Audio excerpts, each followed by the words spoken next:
Welcome to What in the World, a project initiated by Hungry for Life International. Today's podcast is titled Asking Good Questions and Actively Listening, and Jess will be interviewing Dave Blundell. So grab your headphones, sit back, relax, and listen as Dave expands on non-directive leadership skills, talking about when to talk, what to say, and how to listen. Hello, and welcome back to part 2 of 3 of a podcast series for What in the World, a Hungry for Life podcast covering all topics to do with nonprofits. And this one's a bit interesting. It's more of an internal take on nonprofit things versus a lot of projects that we've been talking about, or teams or life impact stories. This is a bit different. We're talking with Dave Blundell about non-directive leadership. So you are tuning in to part 2, as mentioned. Part 1, we called Carrots and Sticks, or rewards and punishment, and motivating your employees internally versus externally. So if you haven't caught up on that, that's a great place to start. But to recap that, a non-directive approach allows the recipient to formulate their own solutions and actions as a result of skilled listening and questioning from the mentor or coach. Dave, is that accurate? That's a great description. Great.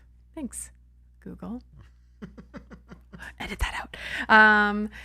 And so it's all about taking an approach to leading the next generation of leaders, which are led differently compared to the baby boomers and how things have been done in the past. I would say there's just this dramatic shift, and we're seeing a lot of leaders needing to adapt to this new way of leading. And so I'll put you on the spot here. Can you kind of summarize last week's topic on internal versus external motivation, the difference between the two, and which one is better to use? An example of external motivation would be if someone's not doing what we want them to do in their job, that we would use the carrots and sticks, as you said earlier. So rewards and punishments. If you do this job, you will be rewarded with something. If you don't do that job, there's going to be some sort of a negative punishment that's going to make it uncomfortable for you. That's motivation that comes from outside a person. And that's been motivation MO, or the normal way of trying to motivate people for a lot of years. But intrinsic or internal motivation is much more about creating the right conditions that someone's going to find the internal motivation to go about doing the things that they want to do or that you want them to do. And the 3 conditions for internal motivation that we talked about last week is autonomy, mastery, and purpose. So the desire to be self-directed, the desire to get better at what they do, and the desire for their actions to be connected to some sort of purpose for the organization or something bigger than themselves in the world. And the more you create those conditions as a leader, the more people are going to be motivated intrinsically, which is every leader's and parents' dream, that our people are motivated from within, not from carrots and sticks. That's right.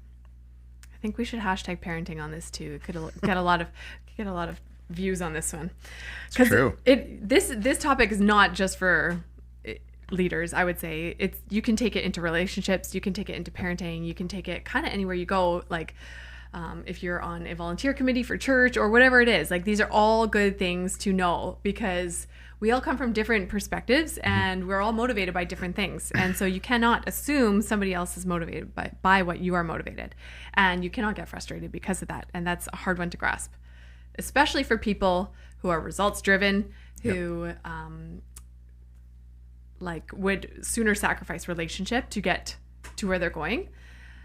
That doesn't really work.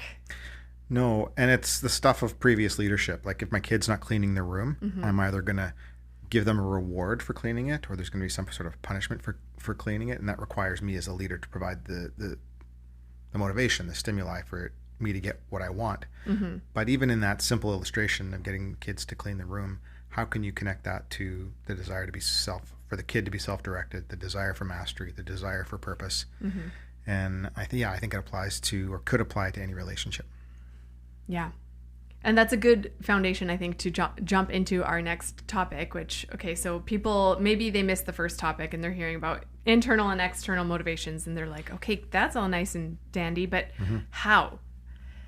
How do we get people to speak up, to listen, to ask right questions. So that's a good segue into our next topic, which is actively listening and asking good questions. And how important is this? How important is this in leading? I mean, leaders spend the vast majority of their day communicating with people, and that means the vast majority of their day is spent listening, or should be spent listening. Or I think a lot of leaders think, if I'm communicating as a leader, my job is to be the one doing the talking. Mm-hmm. That's the stuff of motivation 2.0, or external and internal motivation. But the key, or the core foundational skills to non-directive leadership, is those two skills put together. Active listening, which everybody thinks they know what active listening is. Very few practice it really well. And then the second skill is learning to ask the questions that help people to make connections for themselves.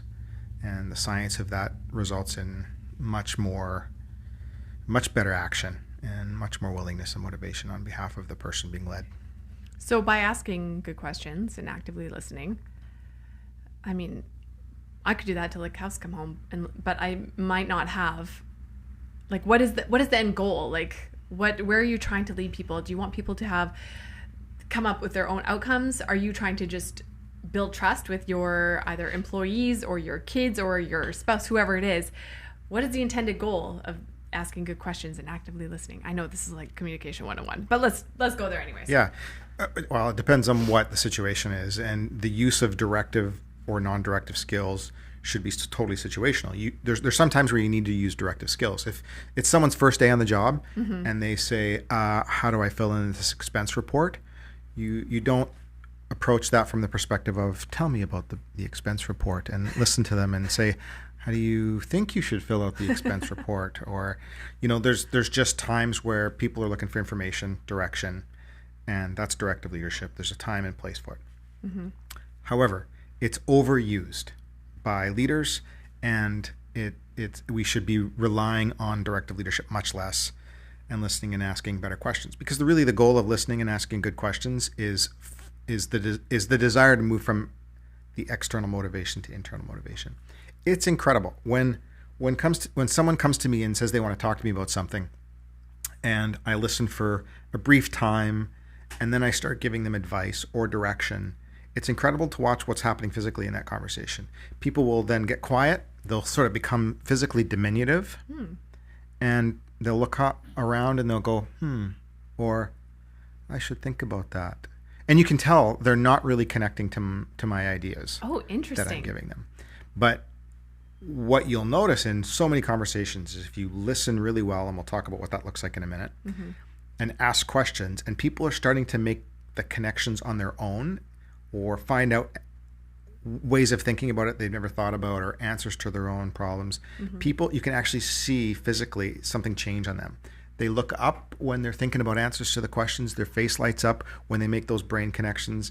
Because if I'm trying to make the brain connections and the synapses for them, that doesn't work. But when they make the connection from one thought to another, you can actually physically see someone's face change.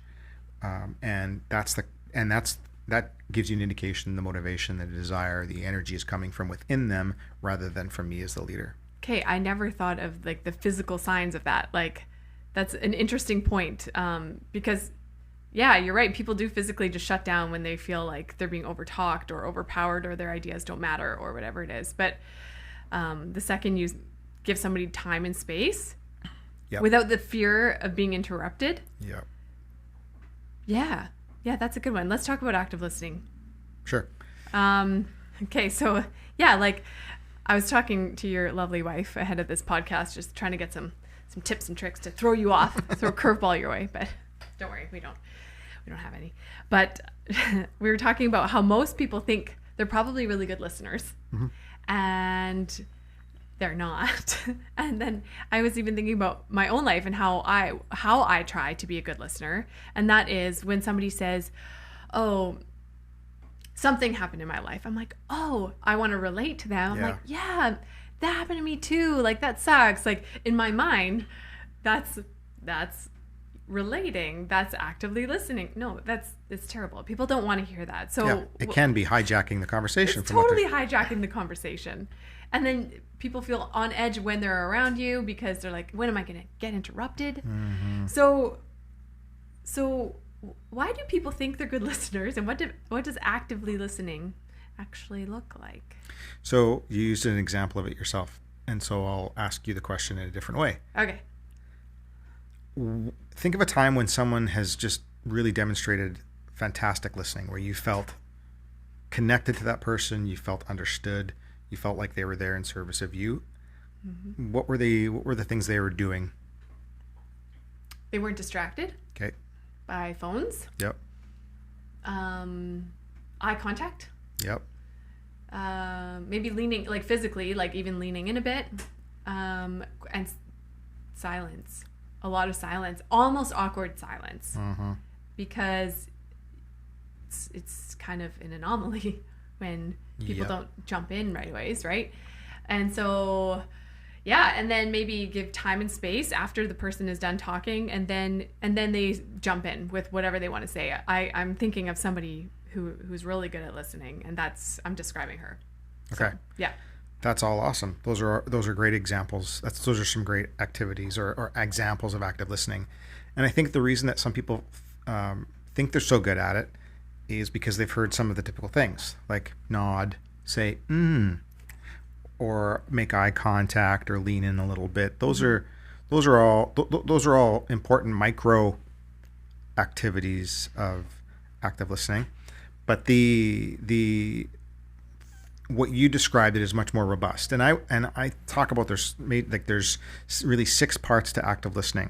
Ooh, okay. And we're not going to go over them in total, but if you think about them all together, okay, practicing these skills together, they give you a better, fuller idea of exactly what you just described to the person who was in service of you, listening really well. So there's paying attention, and paying attention is many of those things that you just described. And what I've seen people do, even if they're not looking at their phone, if we're in a public setting and I'm talking and then somebody walks behind me, I can see their eyes dart to see who that person was. Oh, I'm so guilty. And I just shut down because I'm like, you're not paying attention to me right now. Obviously, if it's casual conversation, not a big deal. But if you're in a situation where you're really wanting to practice active listening, eye contact and making sure that you're focused on that person and not distracted by the things around you is super important. Another part of it is withholding judgment. And a lot of people don't think of withholding judgment in active listening, but a lot of our jump in, a lot of our interruption has to do with applying our lens to what that person is saying, which inevitably has some sort of a judgment, whether the judgment is positive or negative of what they're sharing. It all of a sudden, we become the person that evaluates what they're saying when we reply. So withholding judgment, being really neutral about the content of what they're sharing, but really engaged in the fact that they are sharing. Reflecting back. Some people think active listening is no talking at all when somebody else is talking. And generally that's a good principle. Not interrupting is a really good idea. But there is a time for you to speak as the listener, and that is to reflect back what you're being told. If someone's speaking for a long time and you're sort of getting the feeling, you're wondering if they're connecting with you, it's okay to say, hey, what I'm getting from you is this, or it really seems like you've articulated that, to summarize what people are saying. Clarifying what people are saying, asking questions about clarity also shows good listening. Summarizing what people are saying, reflecting even on your own thoughts or your own experience is okay without hijacking the conversation. And then there's a time and place to share as well without hijacking the conversation. So it's not that active listening means no talking, totally quiet, being unreasonably uncomfortable with silence. There's a place for listening, or there's a place for speaking while you're listening. That still means you're tuned into that person. Those are really good. And I think, like, just off the top of my head, just thinking of my friend group or my spouse, and actually no, my spouse is an extremely good listener. Cool. He's great. Props to him. But the hijacking thing, it's a fine line of being like people trying to relate to your experience and trying to throw the tennis ball back, like in a conversation. versus hijacking. Like, I think that's a tricky balance. Any good tips for knowing what that line is? Yeah, I think one way to know what that line is, if you're clarifying or summarizing, pose it as a question rather than as a statement. Okay. A lot of hijacking comes because I start talking about myself, and I start making statements in response to what someone's saying to me, which inevitably moves the focus of the conversation from the person that's talking to me and my perspective. So some of the best things you can do, and we'll talk about asking questions in a minute, is ask a question in order to figure out whether you've heard them properly when they're sharing. And so that's one way. Another thing to address there is we've often heard the Stephen Covey quote that says most people listen with the intent to reply, not with the intent to understand. And one thing that you can do to find out whether you're listening with the intent to reply is if you find yourself forming your next words when that person's talking, then you're totally distracted in your own head and not connected to what that person's saying. Because we feel like we've got to come back with something right away, or we're forming a reply, or we're wondering what this person's sharing mean about me, and I've got to somehow dial in to say something that furthers the conversation.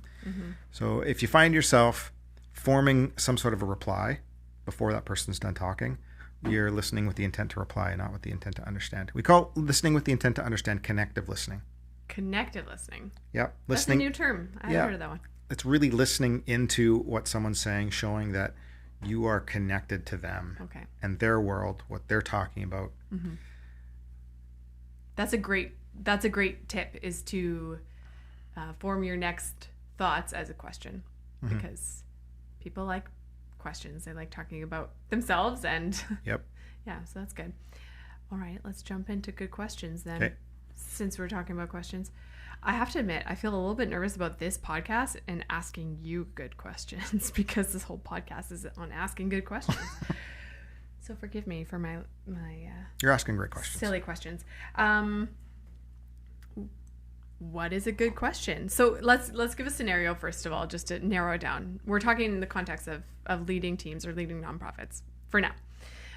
Again, transferable skills here, but you're having a conversation with somebody who you're leading, and what are some great tips for good questions, and where are you trying to lead them? Where you're trying to lead them really is so situational, because are you that person's director and you're dealing with a performance issue? Are you just a friend around the water cooler wanting to demonstrate good listening? Are you what your purpose is in listening should really be about that person first, but what your purpose for listening is really going to depend on the situation. The general principle is, again, even if you're directing someone and someone's your direct report and you're having a conversation with them, the goal is to move the dial away from directive leadership skills like giving advice, telling people what to do, to non-directive skills, which is reflecting, listening, and asking good questions. So it's just so situational that it's impossible to come up with a formula for what the purpose is in listening. But if you're thinking in your head, right now, this person in the room is my purpose for listening.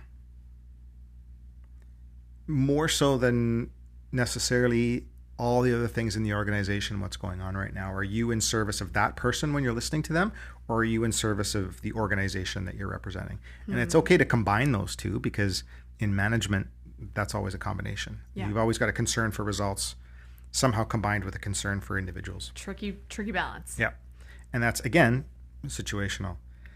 Situational leadership, like we talked about last week, is a good thing to follow up with there, because you're really designing your response as a leader to the needs of the follower at that moment. But going back to questions, the first thing about asking questions, I think most people are really good at asking one or maybe a follow-up question. Yeah, okay.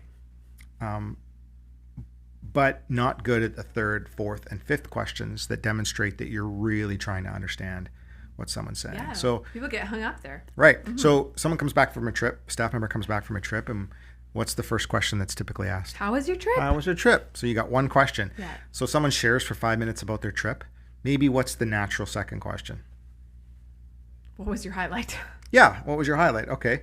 What would be, so if someone shares their highlight, what would be a potential third question? Why was that your highlight? Yep.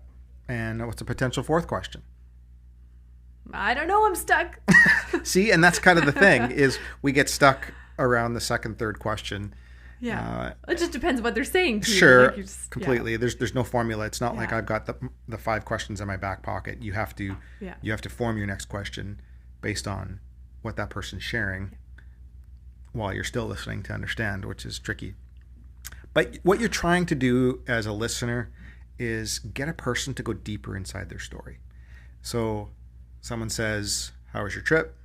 "Well, it was a good trip. We did this, this, and this." "What was the highlight?" "Well, we met this person," and then they tell a story about that person. "What made that important to you?" Good one. What was it about that person that you were really attracted to in that conversation? You're trying to get a person to go deeper into their story about whatever they're talking to. And the challenge on being someone that asks good questions is the third, fourth, and fifth questions to get someone to explore their story further. And that takes work. That's a skill. It really is a skill. And there's lots of resources which we'll talk about at the end that could help people figure out what those are. There's some really great resources to help come up with some of your questions that are in your back pocket. Okay. But there are questions that get beyond the surface of whatever they're telling you into the meaning of whatever it is they're sharing with you. Beyond facts, beyond details, into meaning. And questions that deal with meaning are really where someone's going to feel listened to and understood. Yes. See, I was actively listening there. Not forming your next question. Not forming a reply. So my answer to that is yes. Okay. So good job. That's what I was fearful of there. Yeah. At what point do you? Okay, so that's. I feel like that was like a water cooler conversation. Yeah. Say you're having more of a coaching conversation where you're helping an employee work through a problem and a solution. So you're getting them to go down deeper into their story. What like the meaning behind it all. Well, how does that help you get results? Like, how does that? Now I'm speaking to the managerial side of things. Sure. Because you as a leader do need to look out for the organization's interests. Totally. So you're caring for the person, you're getting to the crux of their being, and then what? Like, where do you move that? How do you move that to action steps? And it's important to know that listening and asking good questions or performance coaching, sometimes it's called, like within an organization, it's management coaching, performance coaching, or coach approach to management, where the coach has an agenda and the coachee or the employee also has an agenda, and you're just using good listening skills and asking questions to come to an agreement or explore something further together. In a pure coaching or external coaching perspective, the agenda is totally with the coachee. Okay. The coach doesn't bring an agenda in external coaching, but in internal coaching, you usually do have an agenda as a manager, and that's usually related to the stuff that the organization's trying to accomplish. And so to take that question further, it's valuable for the employer or the coach or the manager to be thinking about what's in the best interest of the organization, and asking questions to help that person figure out why X wasn't done. For example, if it's an accountability conversation, you wanted someone to do X and they didn't, then you could ask questions around motivation. We said that this was going to be done by this date. It wasn't. That's a fact. Help me to understand why. That's so nice. Yeah, you're still holding someone accountable for what they said they were going to do, but you're assuming a positive intent, rather than assuming they were lazy or assuming they just blew this off or assuming they were procrastinating. You're being generous with your assumptions, and you're asking questions. You're staying curious to find out what that person's reality was in that issue. That brings people's guards down immediately. Yes. Immediately. Because if you ask, why wasn't that done? Yeah. How does that come across to you? Whoa, back off, dude. Yeah. First of all, a question that starts with why is Yeah. usually a bad idea, because the question starting off with why usually makes people feel defensive. So you want to go with questions like who, what, when, where, how. Leave why out of it. Help me to understand is a fantastic go-to question, because we said this person would do this by this date. It wasn't done. Assume as the manager you don't know the whole story. Always assume you don't know the whole story, and point out the fact. We said this was going to be done by here. It wasn't. So what's going on for you? You okay? Help me to understand why that wasn't done. And you're going to learn a whole lot from that as a manager. Maybe you didn't articulate the deadline clearly enough or the instructions clearly enough. And depending on the response, you're going to end up with one or two avenues for leadership. One is dealing with skill or will, like motivation or ability. Right. If We touched on that last year. We touched on that last time. podcast. Not last year.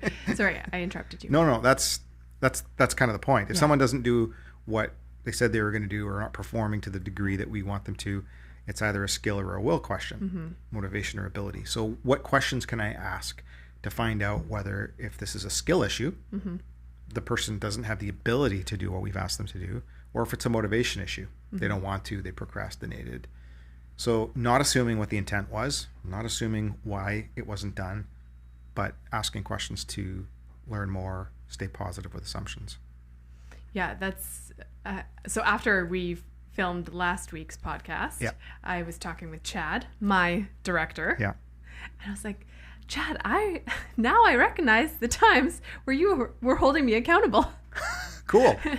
And I was like, you were so nice about it. Yeah. I missed a few posts on social media or something. And he's like, so I noticed the last few weeks have been quite inconsistent. Is there a problem with this? We were using Hootsuite, which is a programming system. And he's like, is that just not working? Do we need to find a different whatever? And I was like, that was a really nice way of you giving me a slap on the wrist, saying, why didn't you get it done? But he didn't say why. He just said, what were the barriers? Like, cool. What were the barriers is a great question. And he kind of chuckled. He's like, yeah. He understood what he was doing. Yes. Yeah. He did. He was staying positive with his assumptions. Yeah. Because he knows you're gifted. He knew it wasn't an ability issue. Ability was clear. But didn't also assume a negative motive on your behalf, but ask questions to get at what was the motivation issue there for you. So great example. Yeah. Go Chad. Go Chad. Yeah. Way to be a non-directive leader. Yeah, I like those motivational questions that you were talking about. Like, okay, so say there's a problem, you're leading a team member and there's issues. Ask the motivational questions, not starting with why.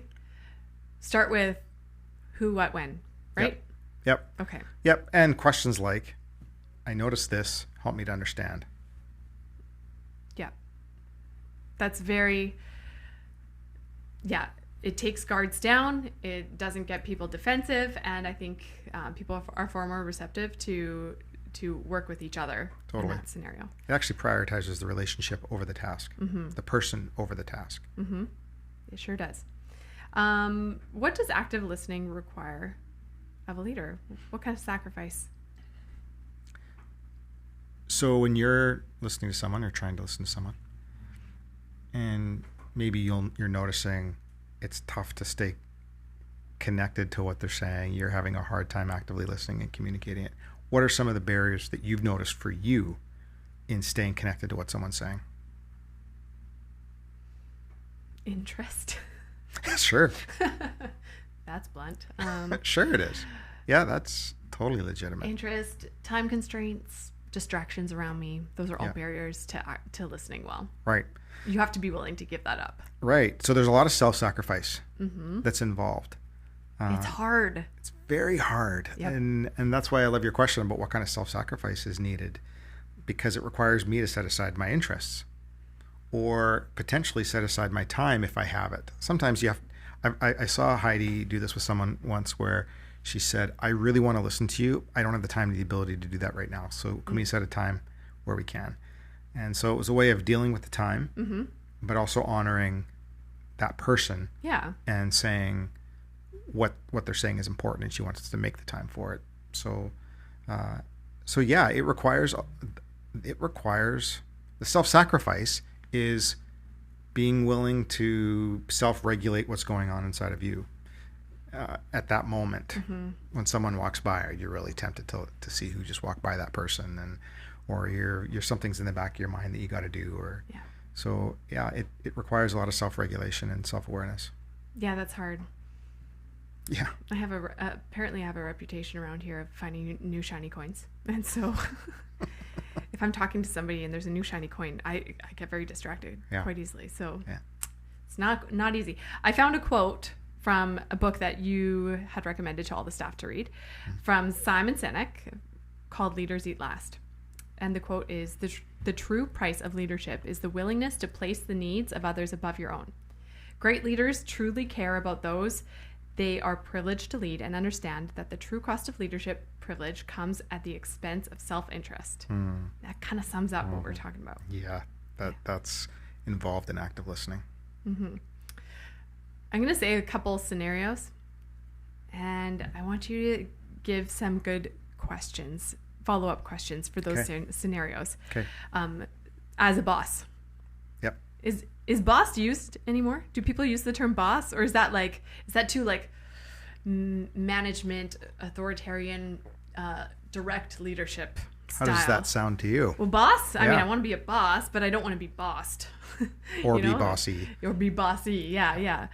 I think it's more of like a slang term now for the cool kids. Yeah. You're a boss. But I just don't hear that term around much. I think that's probably okay. Yeah. So what are you to this organization? You're the boss. I mean, from a structural perspective, but what do you think I am as opposed to being a boss? You are our leader. Okay. The fearless leader. Okay, here's the first scenario. A deadline was missed because of poor communication resulting in a mistake. Yep. We kind of covered that a little bit already. We did. Should we move on? Sure. Different personalities or work styles are clashing at work. What do you do from an active listening, question asking standpoint? Yeah, help me to understand is a great question there. I think questions like, what do you think that other person's intent might be in this conversation? How do you feel misunderstood? Is a really great question there. Get them to talk about themselves, not about the other person. So if you say, well, what did the other person do to you, is a really bad question because it focuses all the blame on the other person. So I would ask that person questions about them and their perspective. What can you do to get to know that person better and understand their perspective? What could be their motivation? Help me to understand why you're reacting that way to what that person's doing. So I would focus the questions in that situation on the person that I'm talking to, not on the relationship. I would ask questions, how may you have contributed to the misunderstanding or conflict if it's a conflict? So I would ask questions to get that person to explore their own reality. And I would ask them the question, what question could you ask of that person the next time you're planning on talking to them that could help you to understand their perspective better? Great questions. Get them to form questions about the next time they're going to, if the goal is for that person to stay curious, stay out of judgment, help them form questions that they could ask to better understand the other person. Those are great questions. Yeah. Not focus on the other party. Focus on why you're feeling that way. What is motivating you to act that way? Cool. I guess the next scenario would be tension between departments, which you can kind of take the same approach. No? Yep. Yeah. Would you alter anything for departments? Because then you got a group of people clashing with a group of people. Sure. I think the questions are exactly the same. Okay. All right. What are you feeling misunderstood about? What are your unmet needs as a department in this situation? What are you assuming about their motives? I think the same sort of questions apply. Okay. You're trying to get people to evaluate themselves, to understand the situation better, and then to create the conditions where they're curious about that other person. And you don't want to end those conversations with just better awareness. But then you can move on to other questions, like based on what you've learned today, what are you going to do next time when this conversation comes up? If you're if you've solved or you've identified some sort of structural issue in the organization that's creating some misunderstanding, what's the follow-up from this? Always ask people, what are you going to do from this? And in a good coaching conversation, you're trying to move someone from feeling safe at the beginning to asking them questions to help on focus, and then asking questions to help them see the situation in ways they haven't seen it before. And then lastly, you want to ask questions to help a person identify, okay, so what?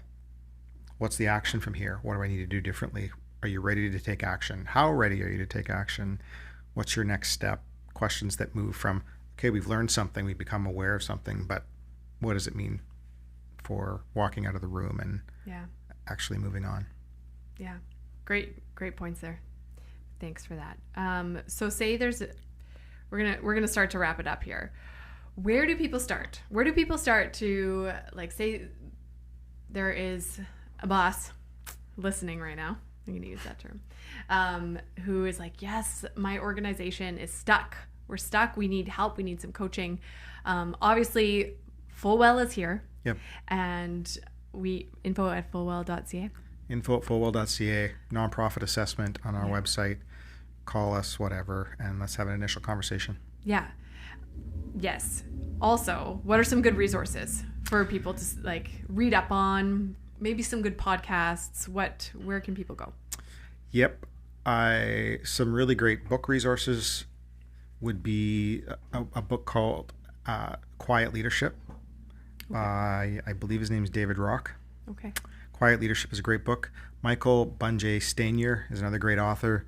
He wrote The Coaching Habit and another book called The Advice Trap, which are fantastic books.